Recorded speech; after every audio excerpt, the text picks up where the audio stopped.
यो चाहिँ हाम्रो यो सम्बन्धको हिसाबले चाहिँ सरसल्लाहकै रूपमा छौँ हामी।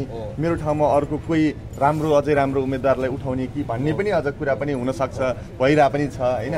त्यो हिसाबले अहिले फेरि यो मैले भने नि यो केन्द्रीय लेभलमा यहाँबाट पठाउने मात्र होइन कि हामी त अब स्थानीय लेभलमा पनि हामी जनप्रतिनिधिहरू होइन जुन पुराना दलबाट छन् अनि जसले वर्षौँ वर्षसम्म राज गरिरहेका छन् उनीहरूलाई चाहिँ हामीले कसरी साइड लाउने, कसरी नयाँ ल्याउने भन्ने कुरामा पनि हाम्रो यो किसिमको छलफल भइरहेको छ। अब सामाजिक कर्ममा तपाईँहरू सबैजना होमिनु भएको छ, मलाई थाहा छ होइन। हाम्रो भुवन सरले गरिरहेको कामहरू थाहा छ मलाई त। अबदेखि स्थानीय चुनाव भइरहँदा भुवन सरलाई पनि अग्रपन्थीमा ल्याउनुपर्छ कि भन्ने कुरा छ। उहाँले पनि इन्ट्रेस्ट चाहिँ जगाउँदै गर्नु होला, अब यहाँ चाहिँ के एउटा भाष्य सिर्जना गरिएको छ नि, राजनीतिमा आउनको लागि ब्याकग्राउन्ड राजनीतिमै हुनुपर्छ पहिल्यैदेखि।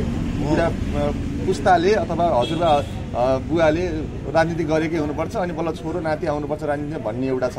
अर्को भनेको टन्न शिर सम्पत्ति हुनुपर्छ, जमेर बसेको जिम्मेदार हुनुपर्छ भन्ने पनि छ। अनि अझ अर्को भनेको ठेक्कापट्टा यताउता गरेको छ भने पनि त्यसलाई राजनीतिमा बरु त्यस्ता व्यक्तिहरू छ राजनीतिमा स्वागत गर्ने। तर यहाँ डक्टर, इन्जिनियर, समाज बुझेको व्यक्ति, परोपकारी धर्ममा लागेको व्यक्तिहरू, समाज कल्याणमा लागेको व्यक्तिहरू